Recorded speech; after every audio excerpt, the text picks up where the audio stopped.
గడిచిన 10 ఏళ్ల కాలంలో బీఆర్ఎస్ హయాంలో వేములవాడలో ఎన్నో అభివృద్ధి పనులు చేశామని ఎమ్మెల్యే కేటీఆర్ అన్నారు.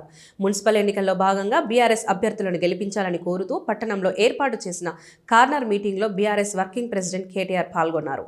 ఈ సందర్భంగా మాట్లాడుతూ ఆడవాళ్లకి ఉచిత బస్ అని చెప్పి మగవాళ్లకి డబుల్ ఛార్జీలు వసూలు చేస్తున్నారని మండిపడ్డారు.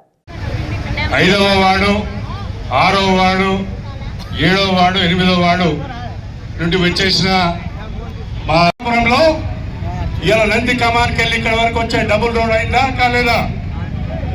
అదే కాదు, ఇలా ఈ 3 బ్రిడ్జ్లలో 2వ బ్రిడ్జ్ మరి మాధవి రాజు గారు, అట్లాగే ఈ నియోజకవర్గానికి ఎన్నికల సమన్వయకర్తగా విచ్చేసిన సోదరులు గూడూరి ప్రవీణ్ గారు, 5వ వార్డు నుండి పోటీ చేస్తున్న సోదరిమణి వాసాల లావణ్య శ్రీనివాస్ గారు, 6వ వార్డు నుండి పోటీ చేస్తున్న సోదరుడు నీలం శేఖర్ గారు.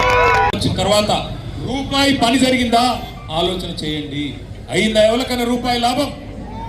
ఏం జరిగిందంటే ఫ్రీ బస్ ఎక్కిండ్రి తిరుగుండ్రి అంతే. ఇక కొండగట్టు పోయిరాండ్రి, ధర్మపురి పోయిరాండ్రి, జగిత్యాల పోయిరాండ్రి, తిరుగుండ్రి అంతే. ఇక తప్ప ఏం చేయలేదు. ఏం చెప్పిర్రు ఆ రోజు కేసీఆర్ గారు? ఒక మేనమామ కదా ఎట్లయితే ఒక పిల్ల పెళ్లి చేసుకుంటే, మేనకోడలు పెళ్లి చేసుకుంటే ఎట్లయితే మేనమామ కట్నం పెడతాడో అట్లా 15 లక్షల మందికి ఆడపిల్లలకి నెలకు 1,116 రూపాయలు ఇచ్చి కళ్యాణ లక్ష్మి కింద పెళ్లి చేసి, ఆ రోజు ఏమన్నారు కాంగ్రెస్ వాళ్ళు?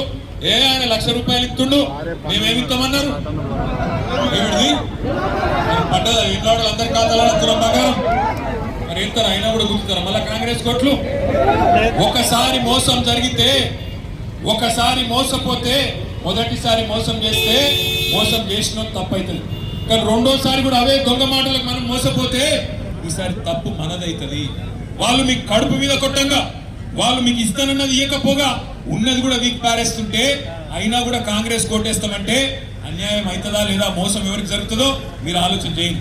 మా గవర్నమెంట్ పోయింది బీఆర్ఎస్ది, ఇంకా 2 ఏళ్ళు గవర్నమెంట్ రాదు. మాకేం మున్సిపాలిటీతోని ఏం కాదు, కానీ మోసపోయేది, నష్టం జరిగేది మీకు. మళ్ళా కాంగ్రెస్కే ఓటేసిండ్రు అనుకో, ఏమనుకుంటాడు రేవంత్ రెడ్డి?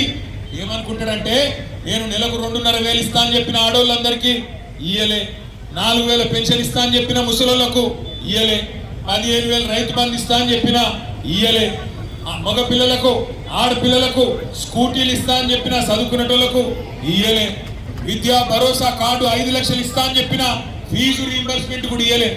ఏమి ఇవ్వకపోయినా ఏమలాడోళ్ళు నాకే గుద్దుతుండ్రు, మళ్ళా లాస్ట్కి పోయి 1000 రూపాయలు ఇస్తే చాలు వీళ్ళకి ఏం తెలివి ఉన్నది అనుకుంటాడా? అనుకోడా? అందుకే నేను ఒక్కటే చెప్తున్నా.